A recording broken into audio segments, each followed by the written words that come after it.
কি খবর বলো শায়নি? গোটা লকডাউন শুধু পাহারা দিয়ে কাটিয়ে দিলাম। কাকে? বাবাকে। কেন? পালিয়ে যাচ্ছে। কোথায়? এই লকডাউনে?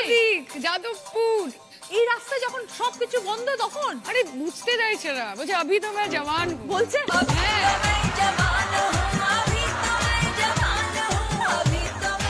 মানে যাতা হচ্ছে, ধরো আমি সবসময় এমন ব্যালকনিতে বসে যেখান থেকে গেটটা দেখা যায়, কে ঢুকছে কে বেরোচ্ছে। হঠাৎ দেখলাম যে বাবার এখানে একটা সাদা প্যাচ, ধরো সকালেই দেখেছি যে পাকা চুলের একটা প্যাচ হয়েছে, দেখলাম একটা সাদা প্যাচ চলে গেল সাট করে। আরে এই বেরিয়েছে বাবা বাবা আমি বেরোইনি করে, মানে রান্নাঘরে কে, আমি কলা খাইনি। এবং তারপরে যেটা হচ্ছে যে ভীষণ আমার একটা অ্যাটিটিউড নিচ্ছে মাঝে মাঝে। মানে আগে কোনো বাবা ছিল, এখন হয়ে গেছে একটা মানুষ। মানে বাবাকে কিছু বললে আগে বাবা বলতো যে আরে আমি তো তোর বাবা, তুই আমাকে শেখা। এখন বলছে একটা মানুষের কি ইচ্ছে হয় না, একটা মানুষ কি গরম মশলা কিনতে যেতে পারে না, একটা মানুষের কি ওষুধের প্রয়োজনীয়তা হয় না, বাড়িতে বসে কি এটা সম্ভব? এইটা সারাক্ষণ চলছে। এবং ধরো কারুর সাথে কথা বলেছে, বাজার করেছে নিচ থেকে, বাজার করা হয়ে গেছে, বাজার চলে এসেছে, মা নামেনি, কিন্তু তারপরে কোনো এক সময় মায়ের ফ্ল্যাশব্যাকে দুদিন পরে মনে পড়েছে যে একবার সবজি আলাটা কেসেছিল।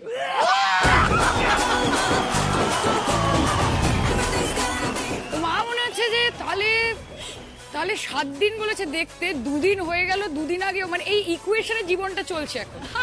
বাবাকে ধরো অনেকবার বললাম যে তুমি বেরোবে না, আমাকে দেখে শেখো, আমার এখন বেরোনোর কথা, চারিদিকে যাওয়ার কথা, আমি বেরোচ্ছি না, তুমি কেন বেরোচ্ছ? হ্যাঁ বেরোবো না করে চলে এলো। একটু পরে বলছে আমি আসছি, মাস্ক পরেছি দেখে নাও। কখনো দেখছি মাস্ক উল্টো, কখনো দেখছি মাস্ক এইদিকে ঘোরানো, মানে মাস্ক কখনোই ঠিক করা হচ্ছে না। আবার কিছু বললে তখন বলছে যাদবপুরে গিয়ে জিজ্ঞেস করো যে আমি কতবার হাতে স্যানিটাইজার দিয়েছি। তুমি ভাবো আমি বাড়ি থেকে বেরিয়ে যাদবপুর গিয়ে সবাইকে জিজ্ঞেস করবো যে দাদা আমার বাবাকে আপনি হাতে স্যানিটাইজার দিতে দেখেছেন? 4 মাস বাবা মার সঙ্গে লকডাউনে। মা তো যারপর নাই খুশি, কারণ মায়ের জীবনের মোটো হচ্ছে মেয়ে আমার পাশে থাক। তুই মানে এই পুরো 4 মাস বাবা মার সাথেই ছিলি, তুই ফ্ল্যাটে যাসনি আর? নো। এবং আমাদের বিল্ডিং এ মানে গ্রাউন্ড ফ্লোরে বাবা থাকে, মা থাকে ফার্স্ট ফ্লোরে, আর আমি থাকি 3rd ফ্লোরে। তো যখনই যার একটুখানি চোখ জ্বালা করছে, যার একটু মাথা ব্যথা করছে, যার একটু গলা খুসখুস করছে, সে সবার মতো কোয়ারেন্টাইন হয়ে যাচ্ছে। আমি চললাম আমার ঘরে, 5 দিন পরে দেখা হচ্ছে। এইসব হচ্ছে। গরম জল খাচ্ছি, গরম জল এত জীবনে খাইনি যা খেয়ে নিলাম।